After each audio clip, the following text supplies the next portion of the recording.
There's one among you with whom you do not recognize. You know, I'm 58 years old now, and I noticed that I'm needing my reading glasses ever more and more. I need really two sets of glasses, one for reading a book, another one reading a computer screen, because it's slightly different. I don't really need anything from beyond that. But because I'm constantly going between which glass to read, I got a set of trifocals, one that has nothing on the top and then medium. But I'm forever taking them on and off and leaving them somewhere. And then when I do pick them up, they're dirty, and I'm trying to clean them. I'm like, oh, God. Anyway, but it gets particularly bad when it's when I'm tired and when it's a little dark, dim lighting, like we've been starting our liturgies in the Advent. And so I'm going like, okay, I got to wear glasses. And so I remind myself of my mother when, my mom she was really blind, I mean, in lots of ways. She needed 3 sets of glasses, one in the distance, one for medium, and one in between. And she was forever, like, losing them, and she would hang them around her neck, you know. And so I remember one day she had all 3 glasses around her neck, and she says, "Did anyone see my glasses?" I was like, "Mom, they're around your neck." And then she'd pick them up, and they would be, "Oh my God, they're filthy." And she'd wash them under the tap, and then she'd clean them off, and she'd be like, "Oh, I can see the world again."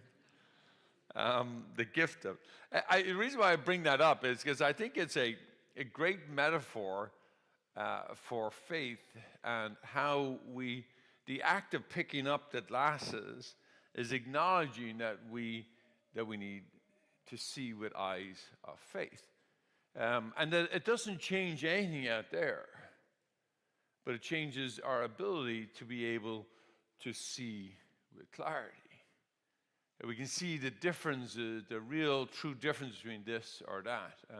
And that allows us then to, see with eyes of faith. And when we see with eyes of faith, we see differently. We can see with clarity the nuances that are super important. What are some of those nuances? I think the act of putting on the glasses is I think the act of prayer, and we hear this in today's gospel and today's reading, or in the letter from Paul to the Thessalonians, to pray always, to pray without ceasing. And that seems so ridiculously outrageous and impossible to do. But what is it that we're doing is, when you put on those glasses, that's your moment of prayer. To take a pause and moment, maybe clean your glasses and kind of acknowledge that I need God to see in this world. And then you put them on, and then you pray always throughout the day, because you're seeing with eyes of faith. And when you see differently, then you come to know what you see and receive what you see. That's like this song that we've been singing, the opening song we've been singing for this last several weeks, is about how we're coming to know God and to see God, but to see and to know and to receive Him. But that is all an act of prayer. Prayer being that profound sense of openness and mind and heart to God, that one wants to go a little bit deeper and to see more clearly and to see more deeply. Because you see, here's what happens. When we see, then it's hard to not act on what we see.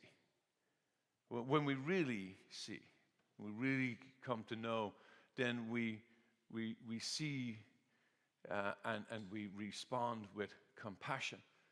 For example, when we look at our elderly parents, we no longer just see grumpy older people, but we see a person who's lonely, who may be in pain and is struggling with the adjustment to the decline in older age.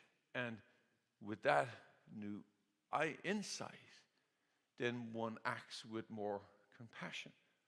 Or we see our children and we see their exuberance and their energy not as willful misconduct, but the energy and the enthusiasm for life. And we look, and insight gives us the joy to be able to acknowledge that and to rejoice with that a little bit in front of us. Or to be able to see a neighbor who seem a little bit odd or eccentric. Instead, we then see them as lonely and acknowledge their isolation may indeed cause some eccentric, but their core is they are seeking to connect. And we see with different eyes. We see with an eyes of faith. Or we see the stranger, the homeless, or the immigrant, or the LGBTQ community, and we see them with different eyes. Then we will respond with compassion, with gentleness, with kindness, with a welcome to all. You see, fundamentally, that's what this Advent season is all about, is to see with eyes of faith, to see deeper, to see the Christ and to recognize the Christ who is among us. But the temptation is, the glasses, the eyes of our faith get dirty. They get dirty with busyness and tiredness and the hustle and the bustle of the season. It's very easy just to get carried away with it and lose the reason for the season. And so our call this week, and especially in this last week before Christmas, that we find, as St. Paul gives his Thessalonian friends advice, is to pause and to pray always, to pick up the glasses of faith and put them on for the day, to see anew, to see a little bit deeper, to come and to know and to receive Christ, and then to attend with compassion to the needs of those around us.